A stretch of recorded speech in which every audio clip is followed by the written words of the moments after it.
स्वागत नहीं करोगे हमारा। So welcome welcome welcome everyone to this short and sweet video, जिधर एफआर में एग्जाम्शन कैसे लाया जाए वो उसके बारे में बात करूंगा।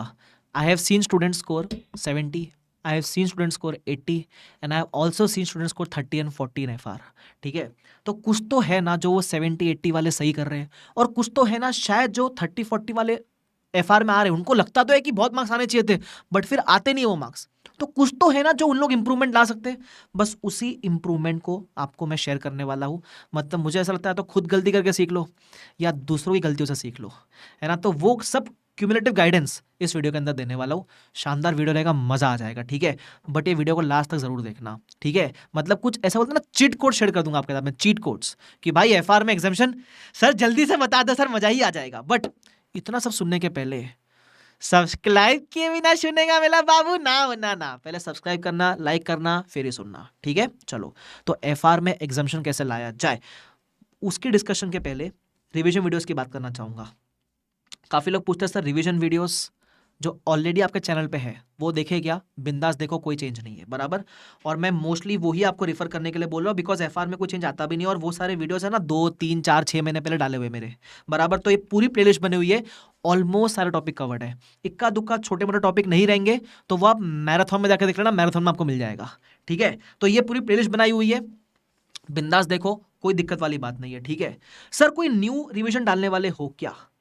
तो न्यू रिविजन में मैंने सोचा है, कह दो दिल की बात आपकी, एक बिजनेस कॉम्बिनेशन, इसका मैं सोच रहा हूं।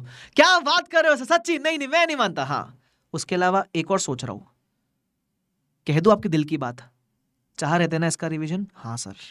सर सोने पे सुहागा, मजा ही आ गया। तो इन दोनों का मैं मोस्टली नेक्स्ट 15 से 20 डेज में लाइव रिवीजन प्लान कर रहा हूं। कहां होगा? मेरे ही यूट्यूब पे होगा। सर कैसे मालूम पड़ेगा? फटाफट से जाओ, मेरे 2 चैनल है, टेलीग्राम पे और व्हाट्सएप पे, वो दोनों ज्वाइन करना। जिस दिन भी लाइव रिवीजन होगा उसके 1-2 दिन पहले मैं इन्फॉर्म कर दूंगा।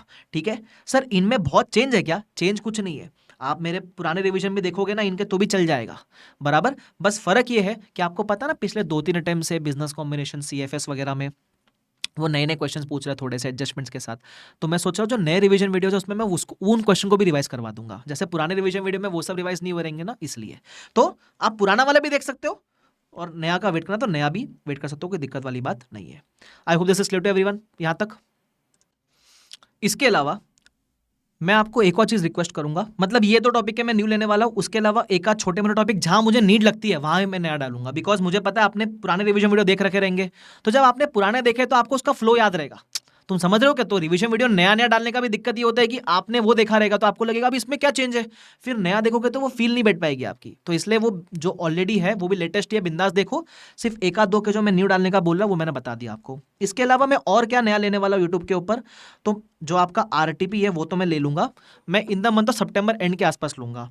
उसके अलावा आपके May 24 का जो सजेस्टेड आंसर है उसमें मोस्टली नए क्वेश्चंस थे, लेकिन एक सीएफएस का नया क्वेश्चन था, वो मैं पूरा पूरा करवा दूंगा आपको यूट्यूब के ऊपर, बराबर। उसके अलावा एमटीपी में अगर कोई न्यू क्वेश्चन है तो मैं करवा दूंगा, मतलब बेसिकली आपके अटेम्प्ट का जो भी रेलिवेंट है वो सब मैं करवा दूंगा। ठीक है, नवंबर 24 की आरटीपी हो गई, एमटीपी अगर न्यू क्वेश्चन आए तो, लेकिन मैं बोलूँ बाकी हो सके तो सेल्फ प्रैक्टिस पे जितना फोकस करोगे उतना शानदार है। ठीक है, बाकी टेंशन वेंशन मत लेना, जो भी तुम्हारे काम का मैं डालता हुआ चलूंगा। ठीक है, बस मैं इमीडिएट नहीं, मुझे समय देना डालने के लिए, क्योंकि अभी मेरी बहुत सारी बैचेस भी चले, थोड़ा ऑक्यूपाइड भी हूँ इसलिए। ठीक है, बट मैं डाल दूंगा जो भी है आपके एग्जाम के 1-1.5 महीने पहले आराम से दे दूंगा, आपको टेंशन लेने की जरूरत नहीं है। ठीक है, तो ये हो गया इसके बारे में। उसके अलावा जो मेरे पिछले आरटीपीज एमटीपीज उसकी प्लेलिस्ट बनी हुई है, देखो इधर दिख रहा है तुमको प्लेलिस्ट, बराबर। इसमें तुमको मस्त प्रीवियस ईयर के आरटीपी एमटी वगैरह सब दिख जाएगा, तो वो आप रेफर कर लेना। ठीक है, अब ये तो रिवीजन वीडियोस के बारे में था, I hope this is clear to everyone. और रिवीजन वीडियोस में जो बोर्ड नोट्स वगैरह यूज करता हूँ ना, मैंने मेरे टेलीग्राम पे ऑलरेडी शेयर कर रखे, तो अगेन टेलीग्राम ज्वाइन कर लेना, वहां से डाउनलोड कर लेना। ठीक है, अब मैं ना बात कर रहा हूँ एग्जाम्शन स्कोर करना तो क्या करना चाहिए। सबसे पहले इंपॉर्टेंट क्लीशे चीज राइटिंग प्रैक्टिस, बहुत जरूरी है भाई। एग्जाम में मैक्सिमम लोग इधर ही फंसते हैं, या तो पेपर कंप्लीट नहीं होता है या फिर ना एग्जाम में पेपर छूट जाता है। राइटिंग प्रैक्टिस कितनी करे सर? देखो आपने अगर मेरे से क्लास ले रखी है, आपको पता ना मैं एलडीआर क्वेश्चंस मार्क करता हूँ, ये सारे करने हैं लिख के, पहली बार में तो लिख के सारे करने हैं। सर बाकी क्वेश्चन देखे कि नहीं देखे, depends on the time you have. अगर बाकी क्वेश्चन देखने का समय है आपके पास तो रिफर कर लो, अगर नहीं है समय तो इतने कर लो। मैं वापस से बता रहा हूं, मैं ये नहीं कह रहा हूं कि एग्जाम में पेपर एलडीआर से आएगा, मैं नहीं कह रहा हूं, बट मैं कह रहा हूं कि अगर आपने ये क्वेश्चन तमीज से किया ना तो आपने मोटा मोटी सारा सिलेबस का क्वेश्चन कवरेज कर लिया है, ऐसा है। तो नया क्वेश्चन आएगा भी तो भी वो बैलेंस क्वेश्चन से नहीं आएगा, वो कुछ नया बन के ही आएगा। तुम समझ रहे हो, तो वो तुम टैकल कर लोगे वैसे भी। तो ये मेन है। और लिख के करना प्रैक्टिस, ये नहीं कि हर चैप्टर में एक क्वेश्चन लिख के कर रहे बाकी रिफर कर लिया। एग्जाम में क्या ओरल टेस्ट है क्या? नहीं ना, ध्यान रखना। उसके अलावा इट इज पॉसिबल कि आपने क्लासेस पहले वगैरह कर रखी थी, रिकॉलिंग में डिफिकल्टी हो रही है, ठीक है। इसका एकदम सिंपल आपको सोल्यूशन बताता हूं। अगर आपने पहले क्लासेस अच्छे से देखी थी, बराबर, वो कितने पहले भी देखी हो, अच्छे से देखी थी, उस समय ढंग से आपने नोट्स वगैरह बनाए थे, तो बस मेरा रिवीजन वीडियो देख लेना। मेरी गारंटी आपको मैक्सिमम चीजें रिकॉल हो जाएगी, मेरी गारंटी है, बराबर। पैनिक मत करना। कभी कभी क्या होता है, हमको चैप्टर ऊपर से देखते हैं ना, सपोज मैं अभी फाइनेंशियल इंस्ट्रूमेंट्स पढ़ रहा हूँ, तो कभी वो पढ़ते पढ़ते पन्ना पलटते पलटते सीएफएस आ गया, अब दिक्कत लगा सीएफएस में ये सब भी है तो मुझे याद ही नहीं है। अरे वो ऊपर से देख के याद नहीं आएगा, जब डिटेल में लेके बैठोगे तो याद आएगा, डिटेल में लेके बैठ के भी याद नहीं आया। Use revision videos.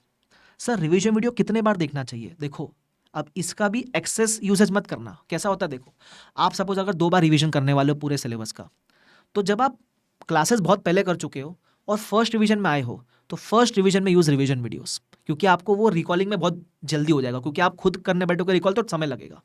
जब आप सब्सिक्वेंट रिवीजन करते हो ना, सपोज आपने भी सितंबर के महीने में एक रिवीजन किया, एग्जांपल दे रहा हूं, और मान लो अभी अपना अगला रिवीजन अक्टूबर में आने वाला है, सब्सिक्वेंट रिवीजन में you do self practice only. जहां एकदम ही जरूरत लगे वहीं रिवीजन वीडियो खोलना।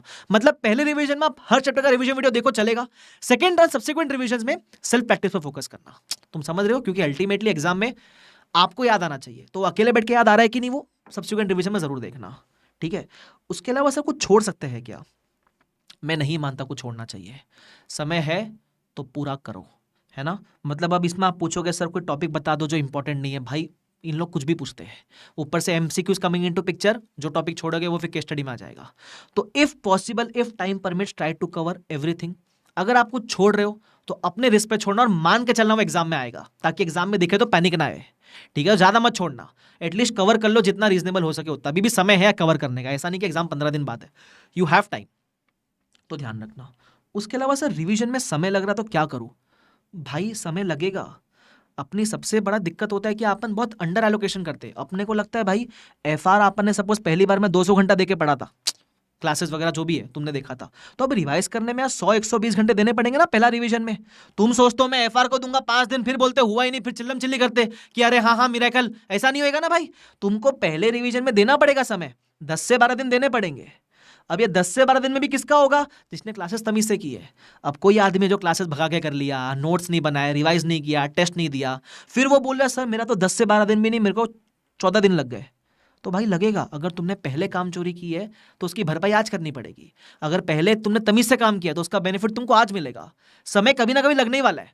तो अगर रिवीजन टाइम लग रहा है तुम्हारा, तो एक तो रिवीजन वीडियो यूज करो, उससे आपका टाइम कम हो जाएगा, प्लस एक रीजनेबल दिन देना। फर्स्ट रिवीजन में 10 से 12 दिन लगते हैं, सेकंड रिवीजन में 7 से 8 दिन लगते हैं, तब जाके आप एग्जाम में 5 दिन में रिवाइज कर पाओगे उसको। तो अपन नॉर्मली क्या करता है, अपन सोचते हैं भाई आज तेरा भाई फाइनेंशियल मैनेजमेंट आधे दिन में करेगा। अरे नहीं हो सकता आधे दिन में भाई, वो उसको लगेगा पूरा एक दिन, 1-1.5 दिन लगेंगे उसको। तो ध्यान रखना, revision is taking time, please give appropriate time to that. और 12 डेज में कैसे करना है, मैंने 12 डे प्लानर शेयर करके रखा है मेरे टेलीग्राम पे, ठीक है, वो रिफर करना। अब मैं सितंबर मिड के बाद एक 7 to 8 डे प्लानर भी शेयर करूंगा आपके लिए, जहां सेकंड रिवीजन के लिए काम आएगा वो, ठीक है, ध्यान रखना। उसके अलावा सर एफआर में कितने रिवीजन करें? ऑनेस्टली बोलूं, number of revision is a scam, ठीक है। Quality matters. क्वालिटी वाली कितनी करें सर?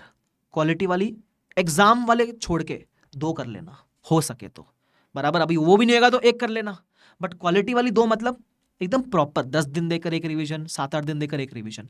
अच्छा, किसी ने एफआर अभी फ्रेश पढ़ा है, मतलब अभी फास्ट ट्रैक देख रहा है, अभी कुछ ले रहा है या लेने का सोच रहा है, जो भी है, तो फिर वो एक रिवीजन से काम चल जाएगा। इट डिपेंड्स आपने पहले कितना पढ़ रखा है। मतलब आपने 1 साल पहले कर रखा है तो अभी 2 बार तो रिवाइज करना पड़ेगा। बेर मिनिमम बोला, मिनिमम, मैक्सिमम नहीं है ये, मिनिमम।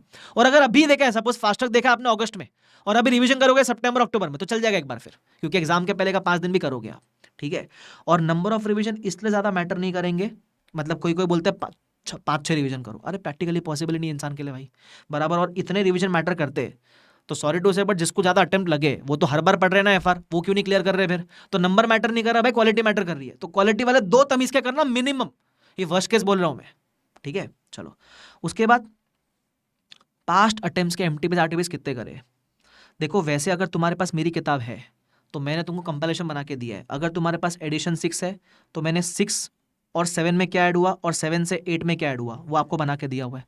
अगर आपके पास एडिशन 7 है तो मैंने बना के दिया हुआ है कि 7 से 8 में क्या ऐड हुआ। अगर आपके पास एडिशन 8 है तो मैंने मतलब वो लेटेस्ट ही है उसमें क्या बना के दूं बराबर। तो इसमें कहाँ तक का कवर्ड है, इसमें मई 24 तक का सब कवर्ड है। तो अगर आप ये सब रिफर कर रहे हो तो पास्ट सिर्फ नवंबर 24 का आपका बचता है वो कर लेना ऐसा बराबर। लेकिन अगर कोई दूसरी किताब रिफर कर रहे हो तो कोई दिक्कत नहीं है, फिर अलग से करना है तो पास्ट 3 अटेम्प्ट का एमटीपीएस आरटीपीएस कर लेंगे, कर जरूर लेना, मतलब बेर मिनिमम 3 अटेम्प्ट का कर लेना। अब मेरी किताब है तो मैंने आपको बताया कि मैंने मई 24 तक कवर कर रखा है तो सिर्फ नवंबर 24 का कवर करना बाकी है आपको, ठीक है। ये रहा इसके बारे में। फिर आएगा मॉक टेस्ट। काफ़ी बच्चे देते ही नहीं है ये, ठीक है।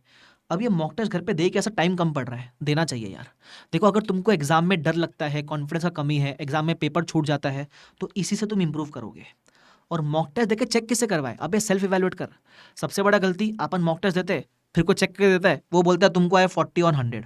अब तुम सोचते हो मार्क्स किधर गए, मार्क्स क्यों काटे, मार्क्स क्यों नहीं मिले, वो तुमको मालूम ही नहीं पड़ेगा बिकॉज तुमने चेक ही नहीं किया है।